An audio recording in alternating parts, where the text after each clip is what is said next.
In India, a cow can stop traffic, wander through a market, eat someone's flowers, and somehow still be treated with more respect than most politicians. Sounds exaggerated, right? But here's the part that really surprised me. This is not just a religion story.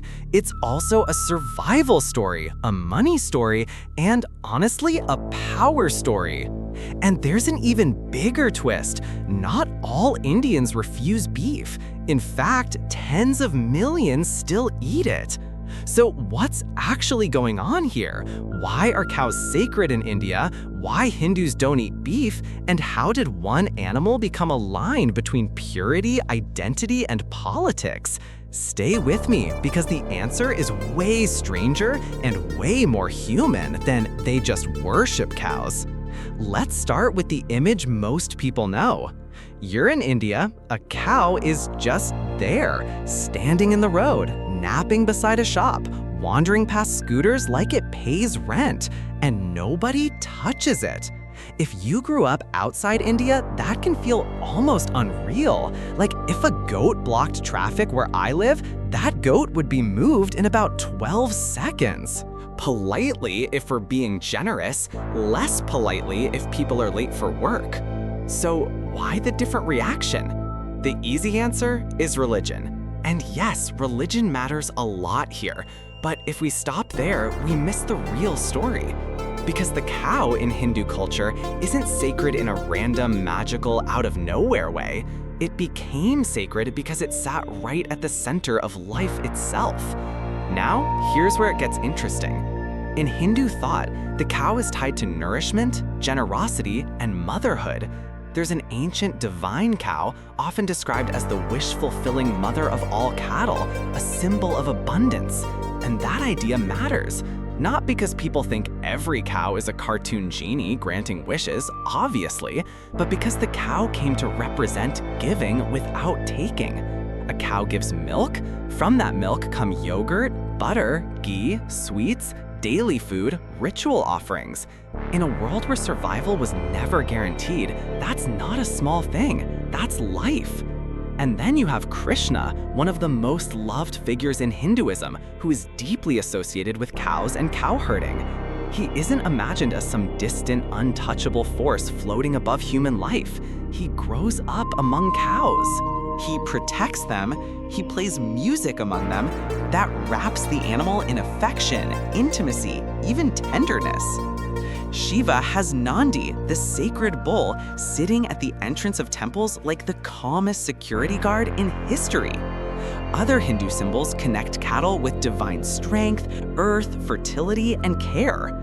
Over time, the cow becomes more than livestock. It becomes a moral image. And then there's one of the biggest ideas in Hindu philosophy, ahimsa, or nonviolence. The idea that causing harm matters morally, that life deserves restraint, compassion, and self-control. So, if one animal already symbolizes motherhood, generosity, and survival, and your moral framework starts leaning harder toward nonviolence, well, that animal becomes the perfect symbol of what should not be harmed. That's the religious layer. But if you think that alone explains why Hindus don't eat beef, not quite, because honestly, beliefs tend to get strongest when they match practical reality. And this is where the cow stops being just sacred and starts being useful in almost an absurd number of ways. Ancient India was overwhelmingly agricultural, which means wealth wasn't mostly stocks, apps, or guys on podcasts explaining passive income. Wealth was land, grain, and animals. A cow gave milk, which meant daily nutrition. A bull pulled the plow, which meant crops. Cow dung could be used as fuel, fertilizer, and building material. Urine and dung both had ritual and medicinal uses in traditional systems. Milk turned into yogurt, butter, and ghee, all essential in cooking and ceremony. There's even a traditional grouping of 5 products from the cow that became important in ritual and healing practices. So the animal wasn't valuable for one reason, it was valuable in 5 directions before breakfast. If you slaughter a cow once, you get meat. If you keep the cow alive, you get food, fuel, farming power, fertilizer, and status for years. That's not spirituality replacing economics, that's spirituality and economics basically shaking hands. And in some early periods, cattle were so important they functioned like wealth itself. Your herd wasn't just your dinner, it was your savings account, your tractor, your dairy aisle, and part of your social standing. So from a survival point of view, killing cows too casually would be a terrible deal. It would be like burning your tools because you were hungry for one night. This is why some thinkers have argued that taboos against beef became stronger, partly to protect the most important resource in an agricultural society. In plain English, if everyone starts eating the machines, the farm collapses. And I think that idea makes a lot of sense, but it still doesn't explain the weirdest part of the story. Because the real shock is this. There's strong evidence that in ancient India, some people who followed early Vedic traditions did eat beef. Yeah, the same civilization that would later treat cows as deeply sacred did not start there in the way most people imagine. Some early texts and rituals mention cattle sacrifice. In certain ceremonial contexts, cattle could be offered and eaten, which means the beef taboo wasn't born fully formed from day one. It developed, and that changes everything. Because now the question isn't just, why are cows sacred in India? It becomes, how does an animal go from being sacrificed to becoming untouchable? That's a much better story. Over time, Indian religious life changed. Big philosophical shifts happened. New ideas about nonviolence became more powerful and socially influential. Buddhism and Jainism especially pushed ahimsa much harder and more consistently. They placed serious moral weight on not killing animals. And when those ideas spread through the wider culture, Hindu traditions didn't exist in a vacuum. They responded, adapted, absorbed, competed, and evolved. Religions do that all the time, by the way. They're not statues, they're conversations across centuries. So gradually, the moral value of protecting life rose. The symbolic value of the cow rose with it. And because cows were already economically precious, this shift had practical support underneath it. That's the key. The taboo didn't rise because of just one thing. Not pure religion, not pure economics, not pure politics. It was all of them, layering on top of each other until the cow became almost impossible to separate from Hindu identity itself. By the early centuries of the first millennium, these protections became much more formalized. In some periods, killing a cow could bring severe punishment. What began as evolving custom and moral preference hardened into law and social boundary. And once a society starts treating something as both sacred and socially protected, that thing becomes emotionally charged. It stops being food choice and starts becoming who we are. But wait, there's something even more surprising. Even today, the title idea, 1.4 billion Hindus refuse to eat beef, isn't perfectly true. A huge number of Hindus do avoid beef, absolutely. For many, it's a serious moral and spiritual boundary. But India is massive, diverse, regional, and complicated in a way outsiders often underestimate. Some Hindu communities, especially in certain states and among some marginalized or tribal groups, do eat beef or buffalo meat. In parts of southern and northeastern India, the taboo does not look the same as it does in the Hindi-speaking north. Caste, class, region, and local history all shape the answer. So when people say, Indians don't eat beef, that's a shortcut. And like most shortcuts, it gets you there fast, but also drives you into a ditch. The broader truth is that many Hindus don't eat beef, and for them, the cow carries real sacred meaning. But not every Hindu practices that in the same way, and not every Indian is Hindu in the first place. That matters, because once food becomes a symbol of identity, disagreement over food stops being about taste. It becomes about belonging, and that's where the story gets darker. In the late 1800s and into the modern era, cow protection became more than devotion. It became politics. Protecting the cow started being used to define who counted as properly Hindu and, by contrast, who did not. That made beef incredibly explosive in a religiously mixed society.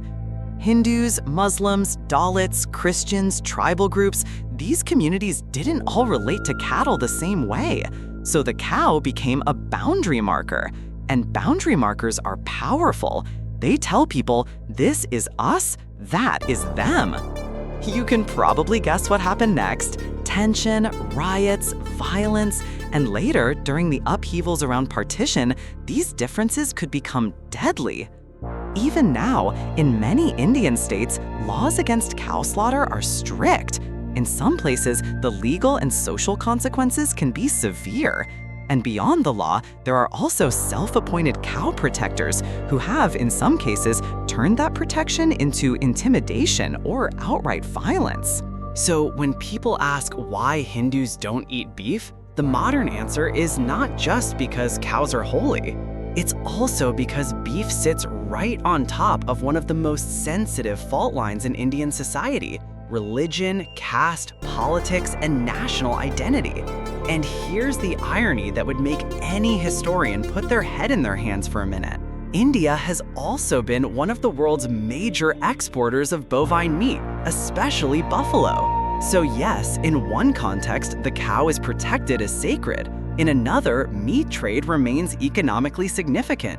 If that sounds contradictory, welcome to real life. Cultures are messy, nations are messy. Humans are extremely good at believing two things at once and calling it tradition. Now, before we get to the deepest reason this taboo became so powerful, quick pause. If you like these stories that make everyday things feel way stranger than they look, you already know what to do. Stick around for more, because this last part is the one that ties everything together. Here's what I think is the most important point. The cow in India is not just a cow.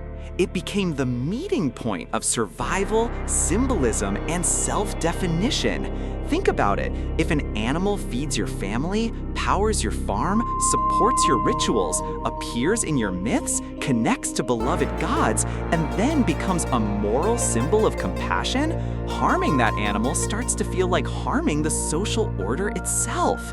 That's why the taboo became so emotionally deep. Not because ancient people randomly picked one barn animal and said, this one gets special treatment, but because over centuries, the cow gathered meaning, layer by layer. First, practical value, then sacred symbolism, then moral force, then legal protection, then political identity. And once all of that stacks together, beef is no longer just beef. It becomes loaded, almost too loaded to talk about casually. That's also why comparisons with other food taboos are helpful. Many cultures have an animal they won't eat. Pork for Jews and Muslims, dogs in much of the West. For many people, those reactions feel obvious, natural, even moral. But obvious usually just means the culture shaped me so early I stopped noticing. What one culture calls disgusting, another calls dinner. What one culture calls sacred, another calls livestock. And sometimes the difference came from climate, disease, farming, religion, power, all mixed together in a giant historical stew, which honestly sounds less poetic than destiny, but it's usually closer to the truth. So are cows sacred in India because of religion? Yes. Are they protected because they were economically indispensable? Also yes. Did history reshape that relationship over centuries until it became a marker of Hindu identity? Definitely yes. And that's the part people often miss.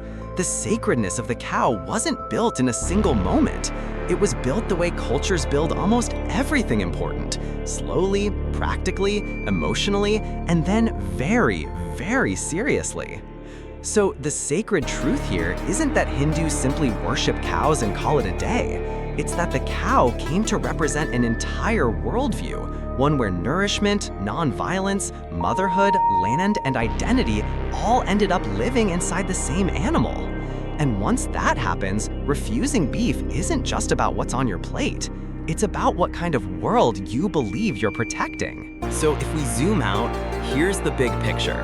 Cows became sacred in India partly because they sustained life, partly because they absorbed enormous religious meaning, and partly because history turned them into a symbol of identity. And even then, the story is still more complicated than most headlines make it sound.